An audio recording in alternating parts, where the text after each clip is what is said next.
आज डिस्कस करेंगे कि स्पाउस वीज़ा या डिपेंडेंट वीज़ा पे आने के यूके में क्या फ़ायदे हैं, क्या फ़ायदे हैं भी हैं कि नुकसान है उल्टा। तो भैया जो डिपेंडेंट वीज़ा होता है सबसे बड़ा और पहला फ़ायदा उसका है ये कि आपके पैसे बहुत कम लगते हैं। यानी जो मेन एप्लीकेंट है उसकी तो फ़ीस देनी होती है यूनिवर्सिटी की और सारी चीज़ें, और जो डिपेंडेंट है उसकी तो कोई फ़ीस नहीं है। उसकी सिर्फ आपने हेल्थ इंश्योरेंस की फ़ीस जमा करानी है और आपने यूनिवर्सिटी में कोई फीस नहीं जमा करानी, चुप करके सीधा आपने वीज़ा अप्लाई करना है। अप्लाई करेंगे आप यूके में आ जाएंगे। अच्छा, उसके बाद जो डिपेंडेंट है ना, अब डिपेंडेंट को फुल टाइम वर्क अलाउ है। डिपेंडेंट को सिर्फ एक चीज़ ऐसी होती है जो अलाउ नहीं होती, और वो होती है वो स्पोर्ट्स मैन नहीं बन सकता। तो भैया हमें ज़रूरत नहीं है। तो भैया अगर आपने स्पोर्ट्स मैन बनना है तो फिर आप डिपेंडेंट वीज़ा पे नहीं आएंगे, फिर किसी और वीज़ा पे आए।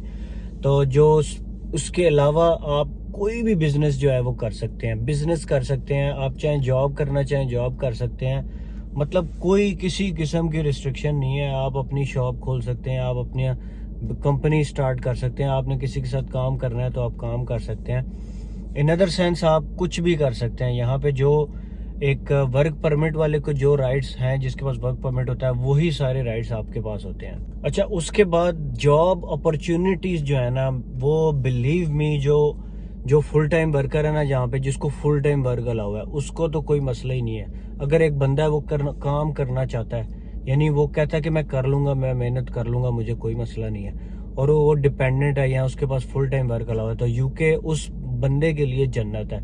यानी यहाँ पे काम ज्यादा है अगर आप फुल टाइम है। स्टूडेंट्स को, पार्ट टाइम वालों को फिर भी बड़ी मुश्किलात आती हैं। बाज़ औक़ात उनको ऐसी जॉब जो फील्ड की जॉब्स नहीं मिल रही। पार्ट टाइम वालों को फील्ड की जॉब बहुत मुश्किल से मिलती हैं कि यार आपको फुल टाइम वर्क नहीं अलाउ। कुछ स्पेसिफिक फील्ड्स में मिल भी जाती हैं, ऐसा नहीं है कि नहीं मिलती। लेकिन डिपेंडेंट्स जो हैं उनको तो जनाब फुल टाइम वर्क अलाउ, जो सी फील्ड की जॉब करना चाहें, कोई भी किसी टाइप की भी जॉब वो करना चाहें, विदाउट, अगर आप क्वालिफिकेशन आ रहे हैं, विदाउट आइल्स आ रहे हैं, ये भी फ़ायदा है कि डिपेंडेंट को आइल्स भी नहीं करना पड़ता, तो फिर भी आपको जॉब मिल जाती है यहाँ पे। और उसके बाद अगला क्या फ़ायदा है कि आपने जो रूम ले रहे हैं उसका, अब 2 बंदे रह रहे हैं तो उसका जो रेंट है वो इतना ज़्यादा नहीं पे करना पड़ता। अगर वैसे सिंगल 2 बंदे लेंगे तो उनको हो सकता है एक का 300 है तो दूसरे का भी 300 पे करना पड़ेगा, 600। लेकिन रूम का जो, अगर डिपेंडेंट में आप कपल में लेते हैं आके, तो आपको शायद, अगर 300 नॉर्मल रूम था इस सिंगल बंदे के लिए, तो आपके लिए जो है वो 350 हो जाएगा या 400 होगा, इससे ज़्यादा नहीं होगा। अब अगला क्वेश्चन ये है कि डिपेंडेंट किसको आना चाहिए। अगर हस्बैंड और वाइफ हैं उनमें से किस बंदे को डिपेंडेंट आना चाहिए।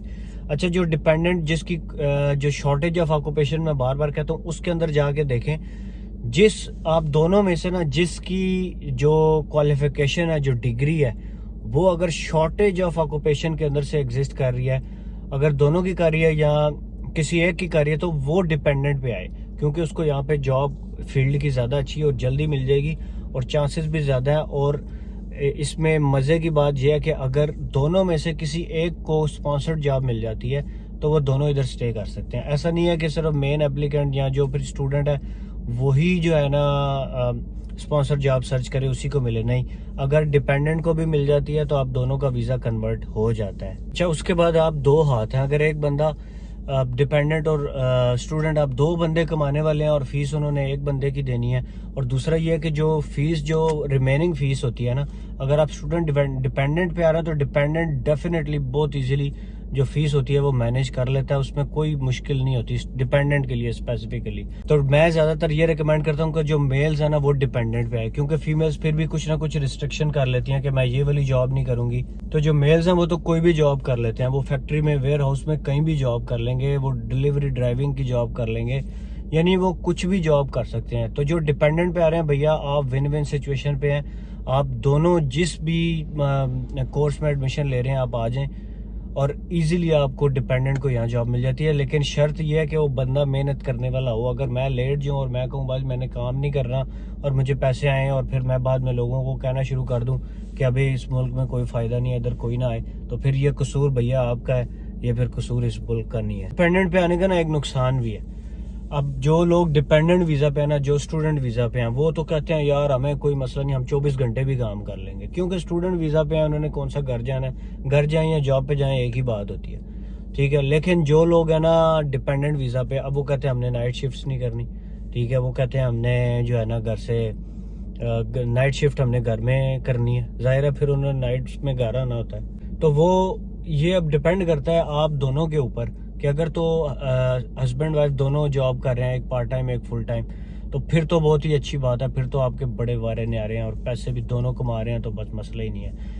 लेकिन ये एक जो है ना रिस्ट्रिक्शन लग जाती है उन लोगों में कि यार वो कहते हैं कि वाइफ को भी टाइम देना है, बच्चे हैं फिर उनको भी टाइम देना है, वीकेंड वो कहते हैं हमने ऑफ करना है, क्योंकि अगर वाइफ है तो वो वीक डेज में वो पढ़ने जा रही है तो उसने, तो इस वजह से करके सम टाइम स्टूडेंट्स जो होते हैं वो डिपेंडेंट वीज़ा वालों से ज़्यादा अर्निंग कर लेते हैं। उसकी रीज़न ये है कि स्टूडेंट्स को कोई परवाह नहीं है भाई, घर में कोई पूछने वाला नहीं है। लेकिन जिनकी शादियां हुई हैं, अगर तो आपकी बीवी जो है ना वो कोऑपरेटिव है, अगर वो कहती है मुझे कोई फ़र्क नहीं है, निकल जो घर से जिधर मर्जी है जाओ, तो भैया फिर ठीक है, फिर आपकी चांदी है। लेकिन अगर आपकी वाइफ कहती है भाई हमें भी टाइम दो, डेफिनेटली देना चाहिए टाइम, मैं इसके खिलाफ हूँ कि बिल्कुल टाइम ना दें, तो फिर जो है ना फिर थोड़ा बहुत कमी आ सकती है।